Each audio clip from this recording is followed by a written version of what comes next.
Good afternoon, everyone. This is Queenie Clem with Queenie's Book Talk and Reviews, and I am your literary ambassador. And today we have AJ Woods on my channel today. Welcome, AJ. How are you?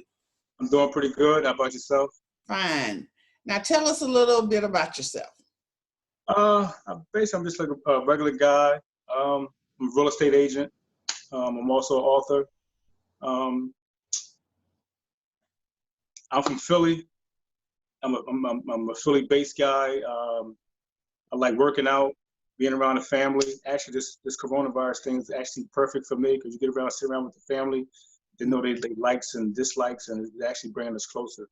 So I'm pretty down to earth, pretty straightforward guy. That's all I have for right now. Okay, you have the shirt on, Black Man Healed. What does that mean? That means no matter what you're going through, you can overcome it. And Black Man Healed for me is I'm like a regular guy. It seems like I don't go through a lot. And the guy I used to smile all the time, seemed like he's always happy. But deep down inside, I really had mental issues, like things going on with me. But to the outside world, I want to perceive like everything is going on. Mm-hmm. And Black Man Healed is just really actually doing some work on myself and not really concerned with what people think about me. Bingo. So Black Man Healed is I took an assertive effort on myself, saying I'm the reason why I'm acting like this, and I was able to heal myself through therapy and strong circle, God, of course, and that's what Black Man Healed is. Okay. What inspired you to write this book? Actually, a friend of, well, she was a stranger. I put a post on Facebook about how I sold so many properties, and the people that used to laugh about me becoming a real estate agent. I posted something like, I wanted their laughing now. And somebody had a radio station, Power of Pain, I don't know if they're Lona Washington. She contacted me and said, wow, can I interview you? I want to hear your story. So I came in and told her about my story. And she was like, as I was walking out after the interview, she said, you should write a book. You know what? I should. And as I went home, I kept thinking about it. And I contacted her again. I said, what do you do? She's like, I can help you publish a book. You should really write a book. So that's what inspired me, and I got right on it. And here I am. Okay. Can you tell me about your book? Basically, it's a memoir about me. Mm-hmm. I didn't start from the beginning of my life, just kind of where the struggles started happening. But I did kind of go tap into my childhood. Mm-hmm. But it's basically when I thought I was going to make it in this cleaning business, and I was just, I'm the man. I'm doing all this and buying different clothes and being uppity, and then it just hit me. I mean, all my clients left me at one time, and I was in his apartment alone, and that's where the depression hit. Mm-hmm. People were still looking at me as this leader, wanting advice, and you made it. I didn't really tell people I wasn't making it. I didn't tell people I was doing bad. I didn't tell people nothing. Mm-hmm. When they see me, it just looked like I was. And this book that's why I say sharing your fears is dope. Like, get those fears out of there. Mm-hmm. If you're feeling hurt, depressed, sad, even happy, just get it out of there. So Black Man Healed is,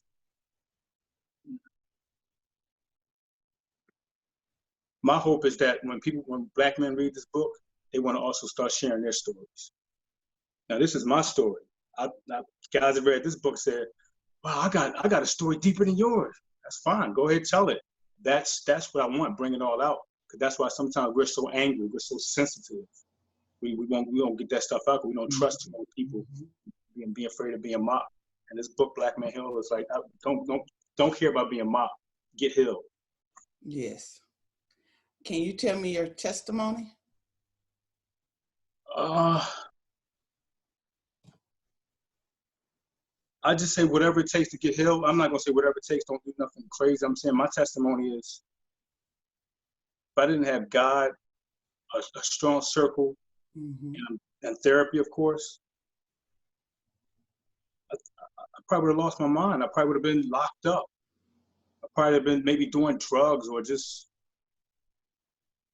still putting out to this world that I'm doing okay. Hey, Every day. I'm doing great. Because I'm always the fun guy. Everybody want to hang around.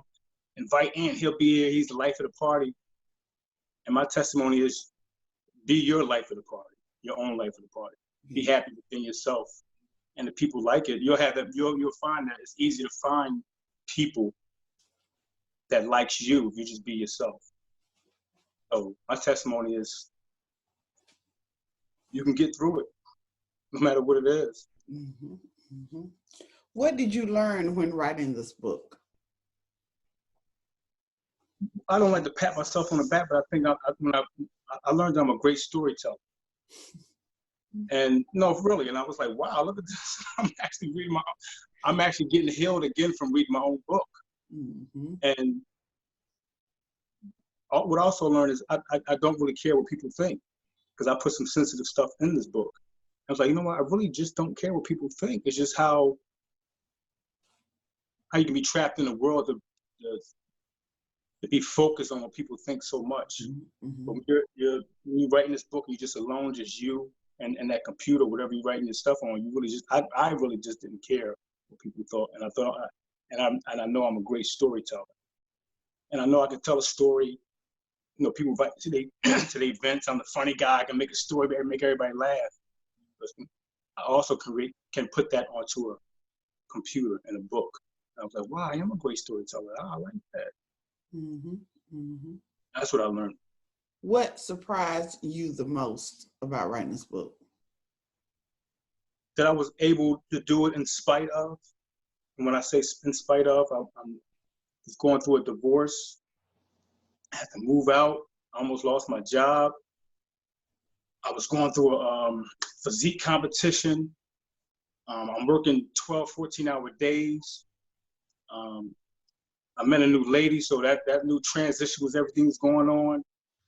And no matter what I was doing, I wrote my book in spite of. Like, I found time to write the book. I don't care if it was 20 minutes, 2 hours.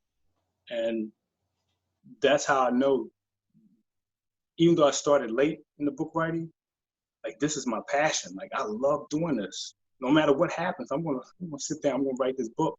And I just kept doing it. I kept doing it. So one day I looked up like, God, I'm done.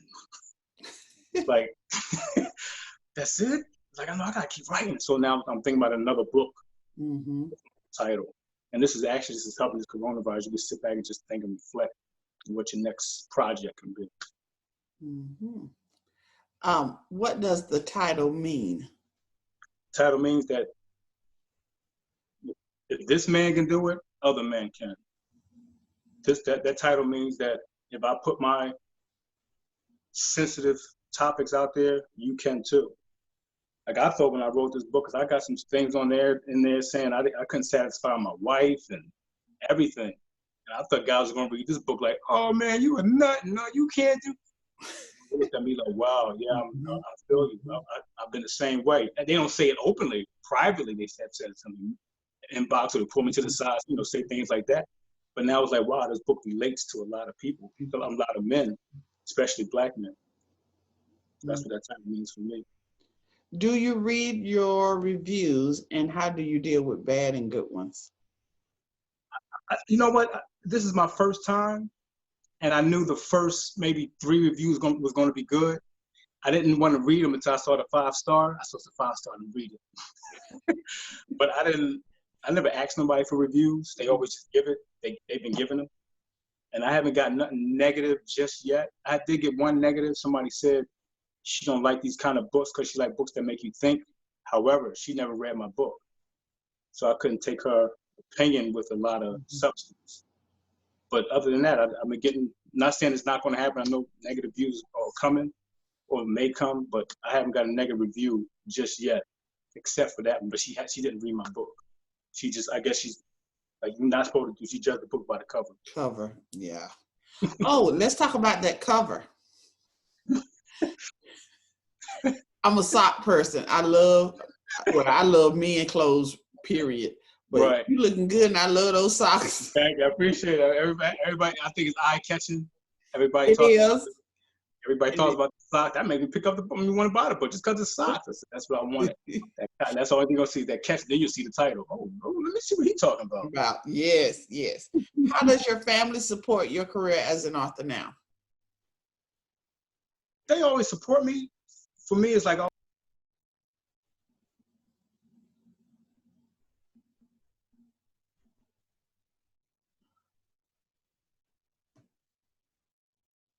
Go ahead.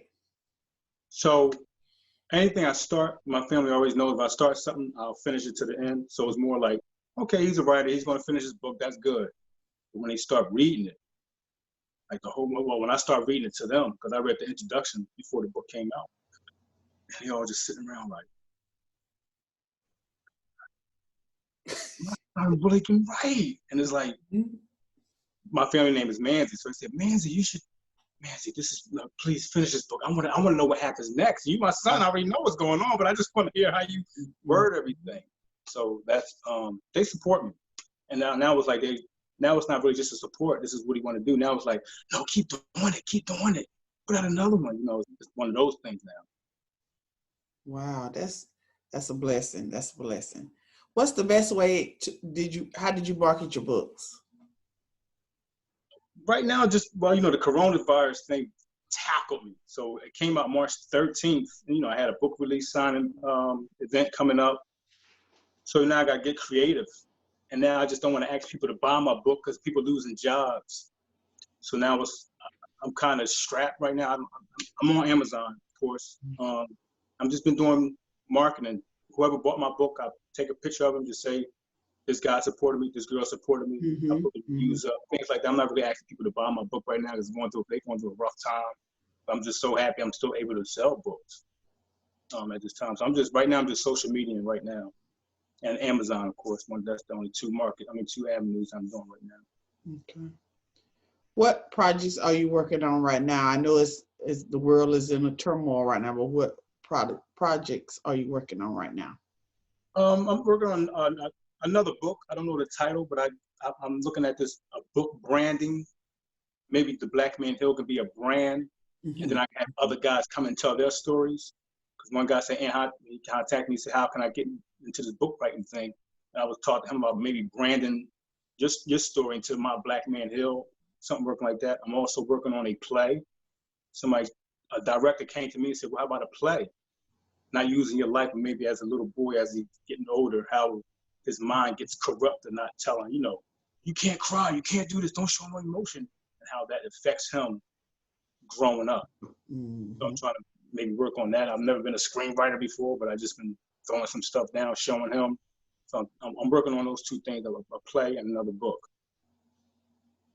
Okay. And how can readers get in touch with you? I'm on Instagram, the Fit Realtor. I call myself the Fit Realtor because I work out. And I'm also a realtor. I just put the two names together because that's. I thought that I seen that and I was like, okay. And I'm on Instagram, Fit Realtor at 0729. I'm also on Facebook, Anthony Woods. Anthony Woods right now. I'm soon to be AJ Woods. I changed my name. They want to talk. My number's out there, 267-262-2731. Some men has contacted me, just want to get things off their chest. I talked to a guy leaving work, and he had to talk to me for an hour and a half before we left work about the problems he was going through. And that's mainly because I put my problems in the book. So now it's somebody they can trust and relate to. So, if they need contact me, talk to me, anything, just hit me up. Okay. Is there anything else you would like to say before we close? Whatever, especially to the Black man, whatever you're going through, I know you can get through it. Like I know the situation right now with this coronavirus, this is a great time for Black men. I don't know if anybody knew that, but we're starting to get our mojo back. And something like this can bring us back down. This is not going to bring us back down. This is a great time for Black men. We got to get our faces out there. We got to be in the community. We got to be supportive to our wives, our family, everything. We can all just stick together. We can come out of this stronger and better. And we all going to be Black Men Hill. Okay, show your book one more time. Tell them the name. Black Man Hill. All right, you heard it from AJ. Y'all get it, get it, get it, get it. Well, if all minds are clear, thank you for coming in today. Thank you. And happy reading. Bye, All right. y'all.